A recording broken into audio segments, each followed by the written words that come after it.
স্বাগতম জনাইছো কেৰিয়াৰ আসামৰ এটা নতুন ভিডিঅ'লৈ তো বন্ধু বান্ধৱীসকল অসমৰ যুৱক যুৱতীৰ বাবে আহিছে পুনৰ সুখবৰ য'ত সহায়কৰ পদ মুকলি হৈছে 241টাতকৈ অধিক অসমৰ ল'ৰা ছোৱালী সকলোৱে আবেদন কৰিব পাৰিব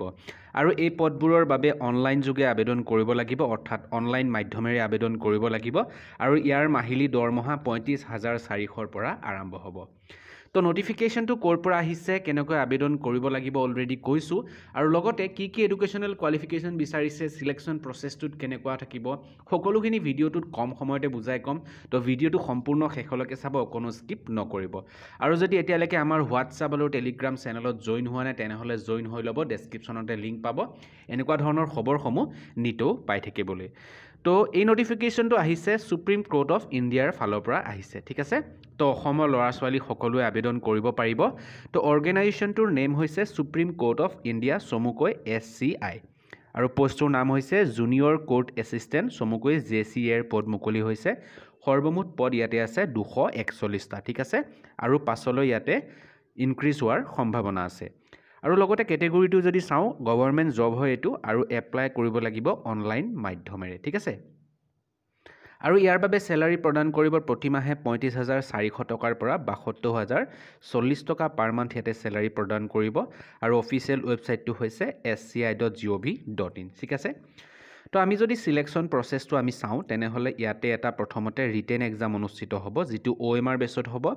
তাৰ পাছত এটা কম্পিউটাৰ টেষ্ট তাৰ পাছতে ভাইবা হ'ব ঠিক আছে এইটো হৈছে সিলেকশ্যন প্ৰচেছটো আৰু এক্সাম পেটাৰ্নটো যদি আমি চাওঁ ইয়াতে টোটেল 125 মাৰ্কৰ ৰিটেন এক্সামটো অনুষ্ঠিত হ'ব আৰু টোটেল 125টা কুৱেশ্যন থাকিব আৰু সময় থাকিব 2 ঘণ্টা ঠিক আছে আৰু সিলেবাসটো যদি আমি চাওঁ তেনেহ'লে ইয়াতে জেনাৰেল ইংলিছৰ পৰা আহিব 50 মাৰ্কছ জেনাৰেল এপ্টিটিউডৰ পৰা আহিব 25 মাৰ্ক জিকেৰ পৰা আহিব 25 মাৰ্ক আৰু কম্পিউটাৰৰ পৰা আহিব 25 মাৰ্ক সৰ্বমুঠ টোটেল 125 নম্বৰৰ ৰিটেন এক্সামটো অনুষ্ঠিত হ'ব আৰু এক্সাম চেণ্টাৰটো আপোনালোকে গুৱাহাটীত গৈ এক্সামটো দিব লাগিব ঠিক আছে তো গুৱাহাটীতে এক্সাম চেণ্টাৰটো আছে আৰু ইয়াৰ বাবে কিন্তু এপ্লিকেশ্যন ফিজ পে কৰিব লাগিব জেনাৰেল EWS আৰু OBC কেটেগৰীৰ কেণ্ডিডেট হ'লে 400 rupees পে কৰিব লাগিব SC ST PWD কেণ্ডিডেট হ'লে 200 rupees ইয়াতে পে কৰিব লাগিব ঠিক আছে আৰু ইয়াৰ বাবে ডেবিট কাৰ্ড ক্ৰেডিট কাৰ্ড নাইবা নেট বেংকিং UPI থ্ৰুৱেদি আপোনালোকে পে'মেণ্টটো কৰিব পাৰিব ঠিক আছে আৰু ইয়াতে বয়সৰ সময়সীমা যদি চাওঁ 18 বছৰৰ পৰা 30 বছৰ বয়সলৈকে দিছে লগতে ৰিলেক্সেশ্যন পাব এজ পাৰ গভৰ্ণমেণ্ট নৰ্মছ অনুসৰি SC ST 5 বছৰ OBC হ'লে 3 বছৰ আৰু PWD কেণ্ডিডেট হ'লে 10 বছৰ ইয়াতে এজ ৰিলেক্সেশ্যন পাব ঠিক আছে নেক্সট যদি চাওঁ আমি এডুকেশ্যনেল কোৱালিফিকেশ্যন চাওক এডুকেশ্যনেল কোৱালিফিকেশ্যন ইয়াতে বিচাৰিছে গ্ৰেজুৱেট যিকোনো আৰ্টছ ছায়েন্স কমাৰ্চ গ্ৰেজুৱেট কেণ্ডিডেটে আবেদন কৰিব পাৰিব কোনো ধৰণৰ পাৰ্চেণ্টেজ নালাগে সিম্পল গ্ৰেজুৱেট হ'লেই এপ্লাই কৰিব পাৰিব ঠিক আছে আৰু লগতে কম্পিউটাৰ নলেজ থকাটো বাধ্যতামূলক তেতিয়াহে পদখিনিৰ বাবে আবেদন কৰিব পাৰিব আৰু ইম্পৰ্টেণ্ট ডেটছত যদি চাওঁ এই নটিছটো অৰ্থাৎ শ্বৰ্ট নটিছটো প্ৰকাশ পাইছে 22 ডিচেম্বৰ আজি প্ৰকাশ পাইছে আপোনালোকে ডেছক্ৰিপশ্যনৰ লিংকৰ পৰা গৈ চাব পাৰিব নটিছটো ডাউনলোড কৰি ঠিক আছে আৰু এপ্লাই এতিয়ালৈকে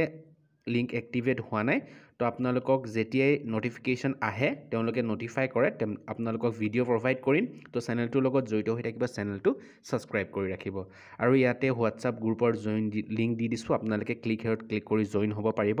আৰু শ্বৰ্ট নটিছখন আপোনালোকে এবাৰ ডাউনলোড কৰি ভালদৰে পঢ়ি চাব পাৰিব ঠিক আছে আৰু এপ্লাই লিংকটো এক্টিভেট হোৱাৰ লগে লগে ভিডিঅ' প্ৰভাইড কৰিম তো আপোনালোকে চেনেলটো ছাবস্ক্ৰাইব কৰি বেল আইকনটো প্ৰেছ কৰি ৰাখিব তো বন্ধু বান্ধৱীসকল আজি নটিফিকেশ্যনটোত এইখিনি আছিলে আশা কৰিছোঁ ভিডিঅ'টো ভাল পাইছে যদি ভাল পাইছে এটা লাইক কৰিব চেনেলটো ছাবস্ক্ৰাইব কৰি বেল আইকনটো প্ৰেছ কৰিবলৈ নাপাহৰিব পুনৰ এবাৰ লগ পাম নতুন এটা ভিডিঅ'ত আজিলৈ ইমানেই ধন্যবাদ